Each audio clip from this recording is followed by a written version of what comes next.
Voilà une date que nous ne sommes pas prêts d'oublier. Car en début d'après-midi ce jour-là, eh bien nous étions à Charles de Gaulle, prêts à embarquer pour Toronto. Eh oui, c'est comme ça que notre aventure outre-Atlantique a commencé. Et avec presque 9 ans de recul maintenant, je peux dire que pour ma part, vraiment aucun regret. Et vous vous demandez peut-être ce qui me plaît tant ici? Allez, laissez-moi vous expliquer.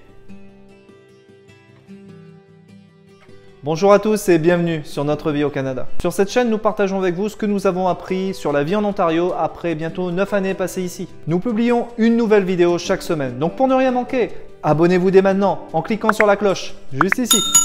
Nous sommes arrivés au Canada sur un concours de circonstances, puisque fin 2011, je me suis vu offrir un emploi par une entreprise en Ontario. Le job était intéressant sur le papier, et comme j'avais toujours voulu vivre mon rêve américain, c'était l'occasion rêvée. Oui, je sais, pas du tout cliché. Et voici 10 raisons qui me font penser aujourd'hui que nous avons bien fait. La raison numéro 1 qui m'a poussé à venir au Canada? Aucun doute là-dessus, c'est l'offre d'emploi qu'on m'a présentée. À l'époque, en effet, au niveau professionnel, on peut dire que j'étais un peu englué. Mon travail me plaisait énormément, mais la réalité, c'est que celui-ci n'offrait vraiment aucune débouchée. Après 7 CDD renouvelés chaque année, j'en avais juste assez. Cette offre canadienne est arrivée à point nommé. Et honnêtement, quand je l'ai lue, je me suis dit qu'elle avait la possibilité de tout changer. Déjà, les salaires sont beaucoup plus élevés en Amérique du Nord. Ce qui m'a clairement motivé, on ne va pas se leurrer.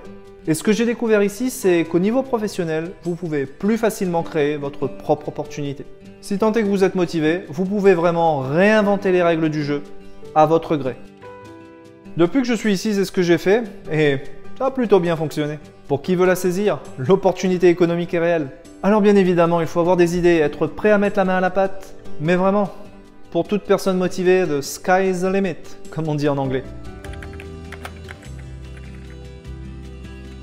À l'école, on me parlait toujours de l'importance de parler une autre langue. Bon, je parle créole couramment, mais c'est sûr qu'en dehors de la Réunion, ça n'allait pas beaucoup m'aider. Mon poste étant basé en Ontario, c'était une opportunité pour toute la famille de parfaire son anglais. Et quand vous vivez dans une province anglophone, eh bien, vous n'avez pas vraiment le choix, vous devez vous y mettre. Et vous savez quoi? Eh bien, ça a payé. Aujourd'hui, nous pouvons tous vivre en anglais.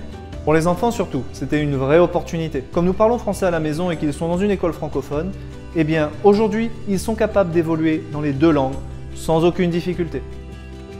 Et comme le Canada est un pays bilingue, je trouve que pour la transition, pour nous venant de France, eh bien, celle-ci a été beaucoup plus aisée. En effet, même si l'Ontario est une province anglophone, il y a quand même plein de services auxquels je peux accéder en français. Si j'ai besoin d'appeler ma banque, la compagnie de téléphone, les services du gouvernement, Ikea même, eh bien, je peux avoir quelqu'un qui me répondra en français. Et on m'a dit que pour que ces services soient maintenus, il fallait les utiliser. Alors pourquoi s'en priver?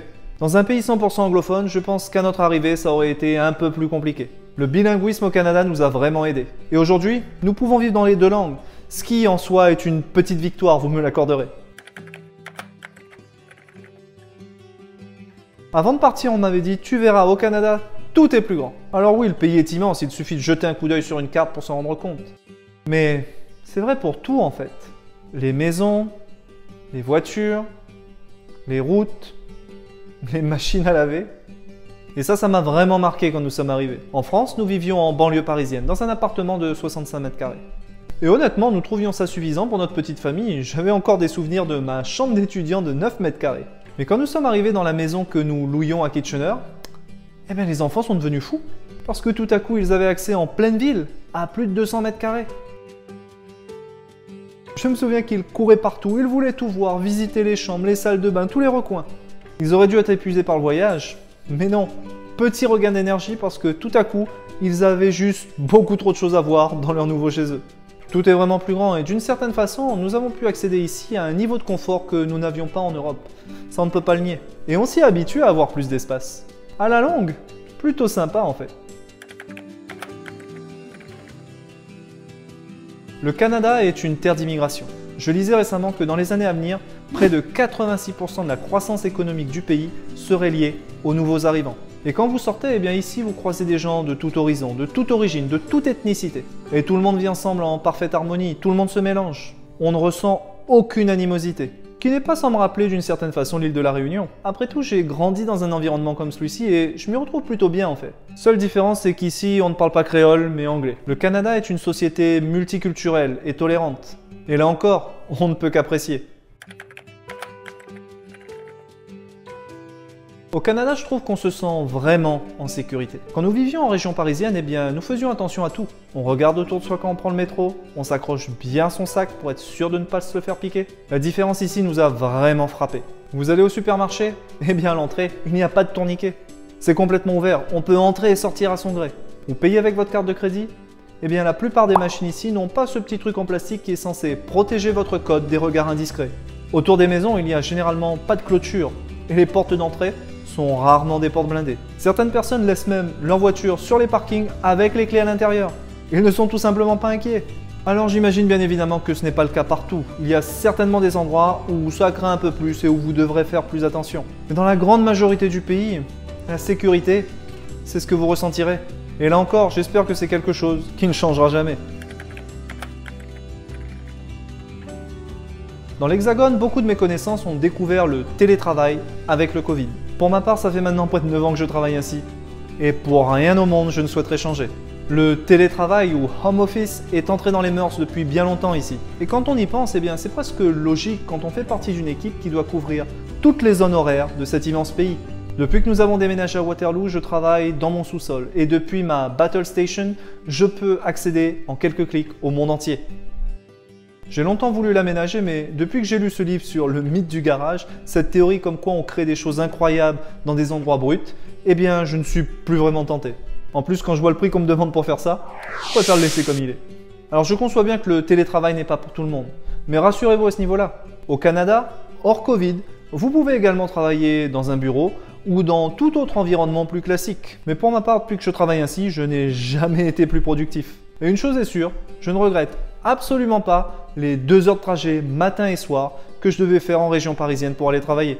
Je suis là le matin quand les enfants se lèvent, en temps normal je peux les emmener prendre le bus. Le home office a changé ma vie et je suis vraiment content de l'avoir découvert ici. Voilà quelque chose que j'apprécie également beaucoup au Canada. En France, j'avais souvent l'impression que pour tout, il fallait remplir un formulaire en 25 exemplaires, l'envoyer par la poste, faire face à la complexité de la machine administrative. Sans compter que c'était toujours très rapide. Mais quand je compare, tout semble plus simple ici. J'ai besoin de renouveler des papiers comme mon permis ou ma carte santé, je peux le faire en ligne. Si j'ai besoin de me rendre dans un bureau de service Ontario, eh bien je peux tout faire sur place avec un agent. Pas besoin de faire de courrier de façon systématique. Même chose à la banque, même chose avec les services auxquels je souscris. Tout semble aller plus vite et globalement, vraiment, toutes les démarches sont plus simples ici. Je ne dis pas que tout est parfait car comme partout, il y a aussi des couacs. Mais en 9 ans, j'en ai eu relativement peu ici. Et je pense qu'une des raisons derrière tout ce que je viens de vous dire, c'est qu'ici, il y a une vraie culture du service. Un exemple, si vous allez dans un restaurant, vous devez laisser un pourboire, un tip. Ce qui nous fait toujours râler nous Français parce que chez nous, nous ne sommes pas habitués à laisser celui-ci. Mais le fait d'avoir ce tip, eh bien la plupart du temps quand on arrive, on est accueilli avec un grand sourire. J'ai vu des serveurs qui faisaient des pieds et des mains pour que nous ayons la meilleure expérience possible. Et pour mériter leur tip. Et à la longue, vous savez quoi? On apprécie. Même chose avec tous les services clients. Déjà, au Canada, tous ont des numéros de téléphone gratuits. J'espère que les fameux numéros surtaxés que nous avons en France n'arriveront jamais ici. Quand vous voyez un numéro de téléphone de ce type, eh bien vous ne payez pas pour l'appel. Vous ne payez pas pour attendre qu'on vous réponde. Et on peut quasiment tout régler par téléphone ici. C'est vraiment très rare qu'on vous demande de faire un courrier parce que c'est la seule façon de traiter votre demande. Il y a une vraie culture du service ici. Et voilà un point sur lequel je suis extrêmement satisfait, c'est sûr. Beaucoup de destinations s'ouvrent à vous plus facilement depuis l'Amérique du Nord. Et avant le Covid, aucun doute, nous en avons beaucoup profité. Avec le travail, j'ai pu visiter toutes les provinces du Canada. Et en famille, nous sommes allés beaucoup aux États-Unis, à New York, en Floride. Nous avons passé du temps dans plusieurs îles des Caraïbes, au Mexique. Nous avons même poussé jusqu'aux îles d'Hawaï, Oahu et Maui. Au passage, celles-ci sont un vrai copier-coller de l'île de la Réunion, avec ce petit truc nord-américain qui me plaît tant en Suisse. Et il y a encore plein de choses que nous aimerions voir dans la région, plein de choses que nous aimerions faire. Alors bien évidemment, il faudra voir après le Covid, même si ça semble plutôt mal engagé pour l'instant. Mais depuis le Canada, toutes ces destinations sont beaucoup plus accessibles. Si vous venez ici et que nous pouvons voyager à nouveau, il vous faudra en profiter, c'est sûr. Ça, c'est sans doute le plus important ici. Au travail, on nous parle toujours du fait que pour s'améliorer, pour devenir meilleur dans ce qu'on fait, il faut perpétuellement essayer de sortir de sa zone de confort. To grow, step out of your comfort zone. On entend ça dans tous les meetings, pas vrai? Et dans ce domaine, eh bien, aller vivre à l'étranger, c'est un peu, à mon avis, l'expérience ultime. Une fois ici, vous serez obligé de vous bouger pour que les choses se fassent. Vous serez obligé d'agir. Et vous serez d'autant plus motivé que vous voulez prouver à tout le monde que vous êtes là pour réussir. Vous êtes obligé de sortir de votre zone de confort. Parce que tout est différent ici. La langue, les us et coutumes, la nourriture. C'est comme si vous recommenciez tout à zéro, dans tous les domaines en plus.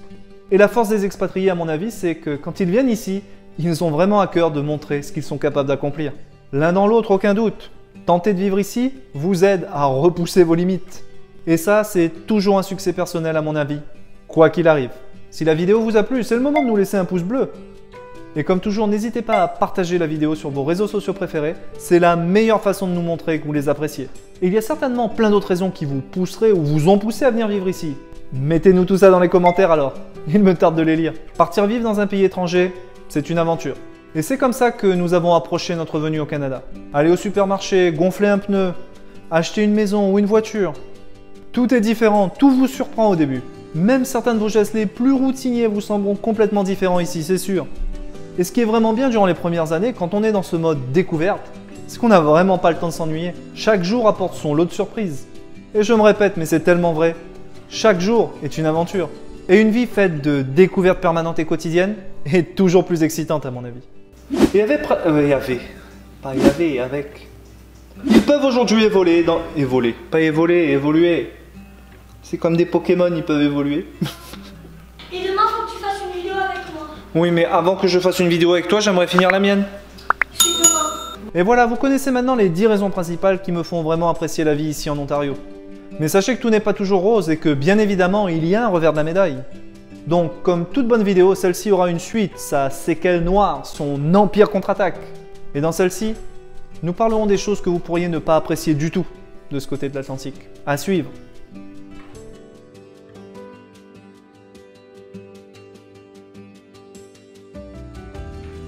Et voilà, c'est terminé, c'est fini. On a dû la faire 2 fois, mais j'espère que cette fois ce sera bon.